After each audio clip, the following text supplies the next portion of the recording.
Biometric ले लिया, retina scan ले लिया, 10 पेन सब दे दिया, लिंक भी कर दिया। अब वापस से वहीं आ गए क्यूआर कोड वाले पेन कार्ड पर। अब उसको बनवाना है। कैबिनेट में सरकार ने पेन 2.0 को लॉन्च किया, जिसकी टोटल 1435 करोड़ की इन्वेस्टमेंट।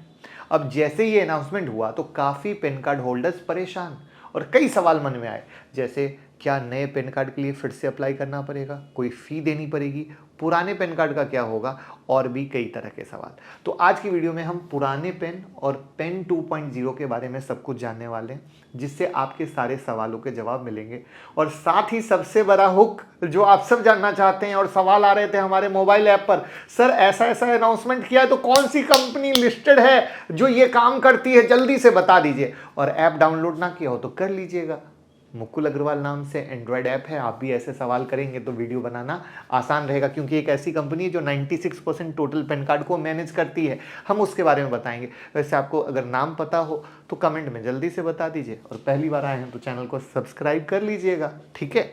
लेकिन उससे पहले हमने क्या शुरू किया है, निफ्टी बैंक निफ्टी रोज का डिस्कशन पार्ट। कल बहुत स्पष्टता से बताया था, ये हाई जिससे गिरा, ये दूसरा हाई जिससे गिरा, ये तीसरा, तो ये पूरा का पूरा रेसिस्टेंस लाइन है जिसको ब्रेकआउट दिया था महाराष्ट्र न्यूज पे।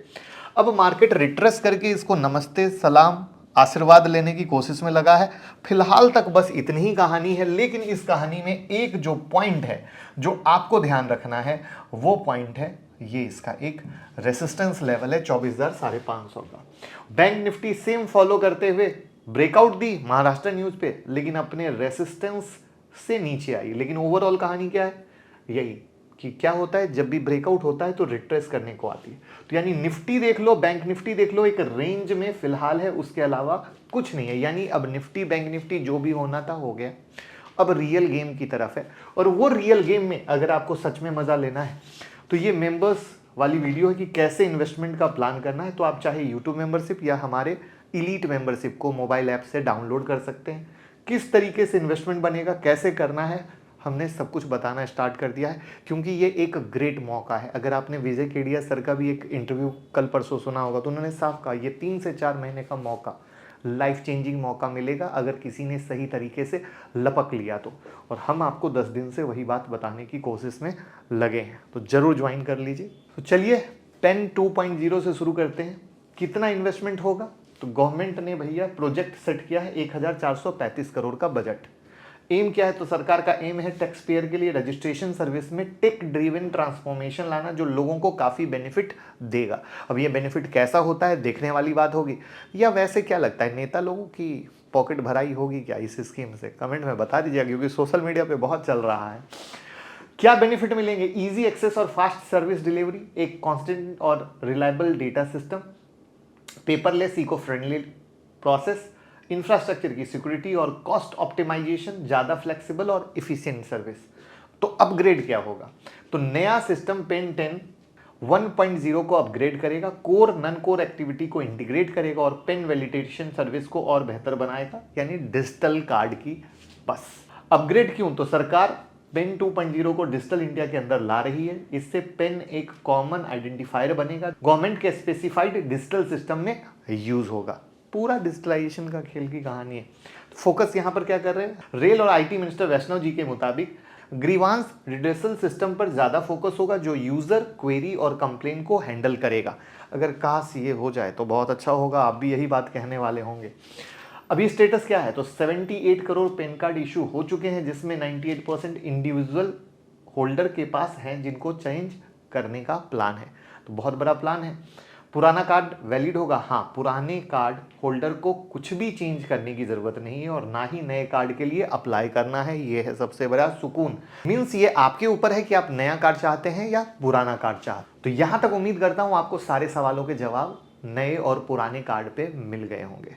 अब चलते हैं एक ऐसी कंपनी की तरफ जो टोटल 78 करोड़ पेन कार्ड में से लगभग 75 करोड़ पेन कार्ड को सर्विस प्रोवाइड कराती है। यह भी एक तरह का मोनोपोली हो गया। तो अब जो 1400 करोड़ का इन्वेस्टमेंट होगा उससे कंपनी को कितना फ़ायदा होगा ये मुझे बताने की ज़रूरत नहीं है, लेकिन मैं बाय सेल रिकमेंडेशन नहीं देता, सिखाने की सोच देता हूँ। क्यों सिखाने की सोच देता हूँ, इसको भी हम लास्ट में रिलेट करेंगे, क्योंकि कुछ दिन पहले बजट आया था। बजट में सरकार ने बहुत कुछ अनाउंसमेंट किया, हमने वो वीडियो भी बनाई थी, लोगों ने दौड़ के शेयर ले लिया, फिर शेयर भी गिर गया।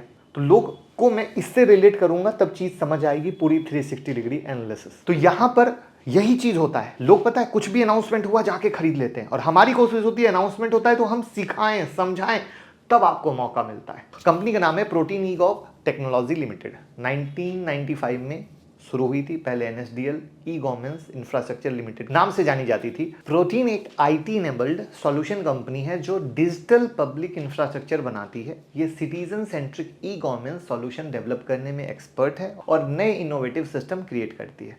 और अच्छे से समझने के लिए आपको एक पीपीटी दिखाता हूं, जिससे आपकी पिक्चर क्लियर हो जाएगी। कैसे, देखिए यहाँ पर ई गवर्नेंस प्लेटफॉर्म, जहाँ पे टैक्स सिस्टम, पेंशन सिस्टम और फाउंडेशन आइडेंटिटी, ये जो इनकी सर्विस है इसमें मैं बात कर रहा हूँ। डिजिटल आइडेंटिटी में बात करते हैं, e KYC, OPV, digital authentication, e sign. Open digital ecosystem में बात करें तो e commerce, mobility, agriculture, data exchange, education, health जैसी चीज़ों पे आता है। और एंटरप्राइज के डिजिटलाइजेशन पे आते हैं तो consumer, corporate tech, cloud service, cyber security, तो ये वो चीज़ें हैं जो ये सर्विस प्रोवाइड करा रहे हैं। अब यहाँ से आपको क्या पता चल गया कि ये कंपनी क्या क्या सर्विस दे रही है, राइट। अब सबसे इंपॉर्टेंट पॉइंट आता है जो आपको और हर इन्वेस्टर को समझना चाहिए, जो मैंने कहा था, वैल्यूएशन और फाइनेंशियल। और उसके लिए हम चलते हैं स्क्रीनर पे। तो फंडामेंटल और टेक्निकल दोनों देखते हैं। डीमैट अकाउंट का लिंक डिस्क्रिप्शन में, ओपन कीजिए, 5 फ्री स्ट्रेटजी आपको मिलेगी, लिंक डिस्क्रिप्शन में। तो टेक्निकल में अगर आप देखोगे तो एक अच्छी खासी रैली होने के बाद एक साइडवेज जोन में आ गया है, जिसको हम वीकली चार्ट से समझने की कोशिश करते हैं। तो न्यूली लिस्टेड कंपनी है, ये तो आपको दिख ही गया। उसके बाद रैली हुई है, रैली होने के बाद प्रॉफिट बुकिंग हुई है। प्रॉफिट बुकिंग में अभी तो मार्केट में प्रॉफिट बुकिंग का दौर चल ही रहा है, आपको पता है। और यहाँ पर ये गिरकर सपोर्ट के पास आया था, बट अब इस गुड न्यूज़ के बाद थोड़ा थोड़ा चलना शुरू हुआ है। एक इसमें जो सबसे जेन्युइन चीज़ हुई है वो अगर आप गौर कर पाओ तो जेन्युइन चीज़ ये है कि मोस्टली ऐसे अपडेट के बाद, अनाउंसमेंट के बाद शेयर बहुत बुरी तरीके से भागते हैं, एक ही दिन में बहुत 12%, 15% की उछाल करते हैं, वो इसमें नहीं हुआ है। अब चलते हैं इसके वैल्यूएशन पर और वो दिखाएंगे, तब जो वो बजट के समय की कहानी थी उसको रिलेट करेंगे तो एक बिग आई ओपनर मिलेगा आपको। और ऐसी ही चीज़ समझने के लिए आपको फंडामेंटल एनालिसिस आना ज़रूरी है, जो हमारा कोर्स लॉन्च हो चुका है ऐप पर। आप खरीदें तो खुद से एक मल्टीबैगर स्टॉक सेलेक्ट कर सकते हैं। जैसे कि अगर हम स्टॉक पी की बात करें तो 86.2 है, इंडस्ट्री पी पे बात करें तो 40.5 है, बहुत सिंपल है, वैल्यूएशन पे बहुत महंगा है, एकदम क्लियर, इसमें तो कोई कन्फ्यूजन ही नहीं। पीजी रेशियो निगेटिव चल रहा है, ठीक है। उसके बाद डेट जो है 19.5 करोड़ का है, जो कि काफ़ी बड़ा डेट नहीं, और फ्री कैश फ्लो 25.8 करोड़ का है। अगर हम क्वार्टरली रिजल्ट पे नज़र डालें तो नेट प्रॉफिट आप देखोगे कि मोटा मोटा 15, 19, 21 और 28 करोड़ की तरफ, यानी थोड़ा थोड़ा इम्प्रूव हुआ है। वहीं पर हम अगर एनुअल बेसिस पर नेट प्रॉफिट की तरफ नज़र डालेंगे तो एनुअल बेसिस पे देखोगे टाइम बिंग धीरे धीरे घटता चला गया है। ये बहुत इंपॉर्टेंट है, इसको बिल्कुल मत भूलिएगा। वहीं पर अगर हम इन्वेस्टर पॉइंट ऑफ व्यू में आते हैं तो एफआईआई की होल्डिंग धीरे धीरे घटी है 6.71% पे। और यहाँ तक कि चलो एफआईआई तो लगातार माल बेच रहे थे, बट डीआईआई तो खरीद रहे थे, बट डीआईआई की होल्डिंग भी 28.87% है, ठीक है।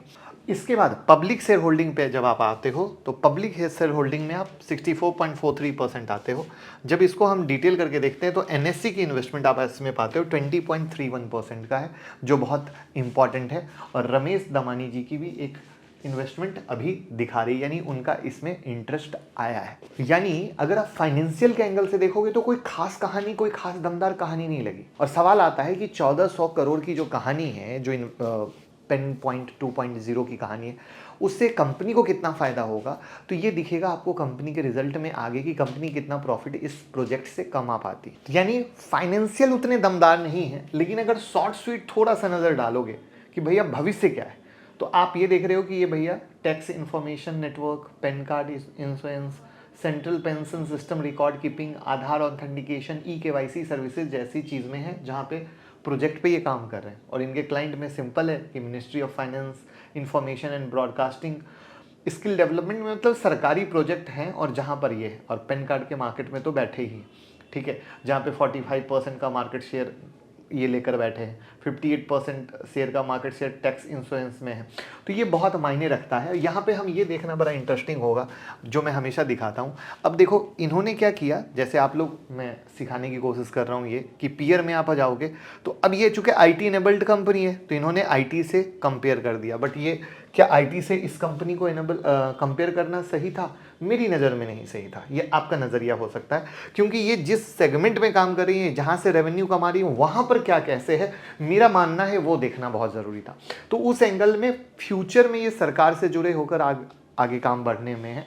बट ओवरऑल जो फंडामेंटल है या जो सिनारियो हैं वो उतने इम्पैक्टफुल नहीं है। यानी कहते कि भैया थोड़ा सा वैल्यूएशन को तुम एडजस्ट करो, तब हम सोचने की कोशिश करेंगे। बट अब इससे मैं रिलेट करता हूँ, जहाँ पे एक चीज़ आपके मन में सवाल आ सकता है या हो, मार्केट में बम्पर रैली हुई थी, उस समय बजट था जब मार्केट टॉप पे था, सरकार बजट में बहुत कुछ अनाउंसमेंट कर रही थी, और उस बजट के अनाउंसमेंट पे हमने भी आप लोगों के साथ वीडियो बनाई थी। अगर आप फॉलो करो, अगर आप गौर करो, उस वीडियो में भी हमने बात की थी कि सरकार बजट में कुछ बोला, बट कंपनी को कब क्या मिल रहा है, किस तरीके से मिल रहा है, ये देखना बहुत ज़्यादा ज़रूरी होता है। प्लस कंपनी के वैल्यूएशन क्या है, इसको समझना ज़रूरी होता है। मोस्टली लोग क्या होता है, वीडियो पूरा नहीं देखते, पूरा नहीं समझते, बस उनको लगता है आज मैंने इन्वेस्ट कर दिया, कल से करोड़पति। जबकि यहाँ एक पूरा साइकिल होता है जिसमें 5 साल का पॉइंट होता है। डिफेंस रेलवे क्यों गिरा? खाली ऑर्डर बुक से काम नहीं होता, वो ऑर्डर एग्जीक्यूट करेंगे, उसका पैसा आएगा, तब कंपनी के बुक्स में दिखेगा, तब रेवेन्यू बढ़ता हुआ आएगा। तो दिस इज द पॉइंट, जहां पे जब हम इन सारी चीज़ों को समझते हैं, जानते हैं, तब फायदा ले पाते हैं। तो इस तरीके से उम्मीद करता हूं आपको एक बहुत अच्छी 360 डिग्री एनालिसिस मिली होगी, जहां आपने जाना कि सरकार पेन 2.0 लेकर आ रही है, कौन सी कंपनी यहां पर करती है जिसको मिल सकता है, बट क्या ऑर्डर मिला है? नहीं मिला है ना। तो ये समझने वाली बात है। तो दिस इज द पॉइंट। और ऑर्डर नहीं मिला तभी तो देखा खाली हल्का हल्का पॉजिटिव है, कोई बड़ा पॉजिटिव नहीं है। तो ये बहुत बड़े पॉइंट होते हैं जिसको 1 बाय 1 देखते हैं, समझते हैं, जानते हैं, तब कुछ खुद का बॉस बनकर डिसीजन लेने की कोशिश करते हैं। और यही आपका भाई दिखाने की कोशिश करता है कि थोड़ा सा प्रैक्टिकल हो जाओ तो पैसे कमा पाओगे। Thank you so much.